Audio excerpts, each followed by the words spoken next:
રાધા, આટલી રાત્રે ક્યાં ગઈ હતી? હું ક્યારની તને શોધું છું. માં, એ હું બીજે ક્યાં જાય? ક્યાંક માખણ ચોરવા ગઈ હશે બીજાના ઘરે. મેં ક્યારે ચોર્યું માખણ કાકી? તે સતવંતીના ઘરેથી માખણ નથી ચોર્યું. પણ હું તો હમણાં આવી રહી છું. તું ક્યાં ગઈ હતી રાધા? માખણ ચોરવા નહીં તો કૃષ્ણને મળવા ગઈ હશે. કૃષ્ણને મળવા. કૃષ્ણ પણ કાળો અને આ રાત પણ કાળી. સતવંતી, હાય રામ, જોઈ રહી છે રાધાની માં કેવી આંખો દેખાડે છે તમારી લાડકી દીકરી મને. આ જ સંસ્કાર આપ્યા છે ને તે પોતાની દીકરીને.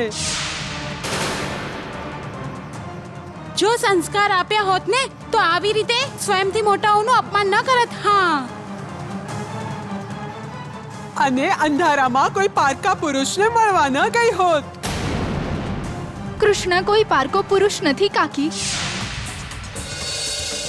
એ તો મારો પોતાનો છે અને હું રાધા એની છું. હાય રામ, સાંભળે છે ને રાધાની માં તારી લાડકી દીકરીની વાતો. અરે આ શું સાંભળશે? આના તો કાન જ ફૂટી ગયા છે. આંખો તો નથી ફૂટીને, પરંતુ એક વાત ધ્યાનમાં રાખજે રાધાની માં. જ્ઞાની વિદ્વાન કહી ગયા છે, ઝડપથી દોડવા વાળો અશ્વ અને યુવાનીમાં પ્રવેશ કરવા વાળી છોકરીને સંયમમાં ન રાખવામાં આવે તો અનર્થ થાય છે. અનર્થ. હા,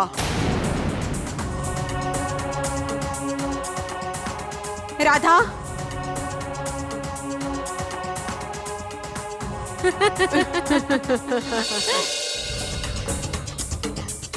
સાંભળો તો.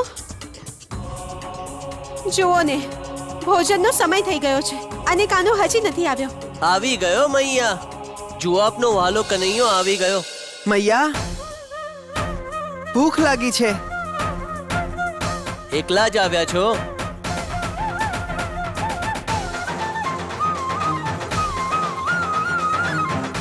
કોની અપેક્ષા હતી આપને મોટા ભાઈ? ગોપીઓની. મને લાગ્યું હતું કે તમારી સાથે અહીંયા ગોપીઓની ટોળી પણ આવશે. આમ પણ આજકાલ ગોવાળિયાઓ કરતા ગોપીઓ સાથે વધારે હો છો તમે. તારા મોટા ભાઈ ક્રોધમાં છે કાન્હા. મોટા ભાઈ તો હંમેશા ક્રોધમાં જ હોય છે મૈયા. કનૈયા, એટલે તેઓ ભૂલી જાય છે કે જ્યારે વાસળીની જેમ મધુર વાતો કરીએ છીએ ત્યારે કેવળ ગોપી જ નહીં, ગોપ પણ એ મધુર વાતના માધુર્યથી મોહિત થાય છે.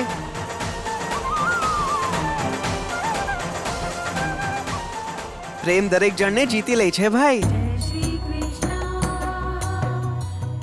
પ્રેમથી સર્વને વશ કરી શકાય છે, પરંતુ ક્રોધથી સર્વ કોઈ દૂર રહે છે ભાઈ. પ્રેમ એક એવું શસ્ત્ર છે ભાઈ જેનાથી યુદ્ધ કર્યા વિના યુદ્ધમાં વિજયની પ્રાપ્તિ થાય છે. આ સર્વ તને મૈયાએ શીખવાડ્યું છે?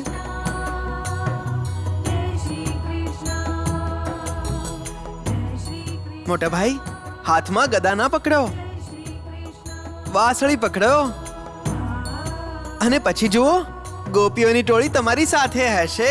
મારો ઉપહાસ નહીં કર નાનકા. મારામાં આટલું સાહસ ક્યાં મોટા ભાઈ? તમે મારા મોટા ભાઈ છો મોટો ભાઈ. અને તમારા હાથમાં ગદા પણ છે. પરંતુ મોટા ભાઈ, શું વાસળીનો અવાજ તમને સારો નથી લાગતો? મને તો આ ગદાનો અવાજ સારો લાગે છે કાના. પરંતુ બલરામ, ગદાનો અવાજ ક્યાં હોય છે? મૈયા, પરંતુ હું જ્યારે આનો પ્રહાર કરું છું ત્યારે જે અવાજ આવે છે ને એ મને ગમે છે. પરંતુ તમે પ્રહાર કઈ રીતે કરો છો ભાઈ? આ રીતે.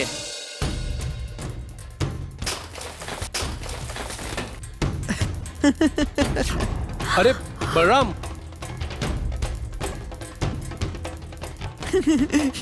મૈયા,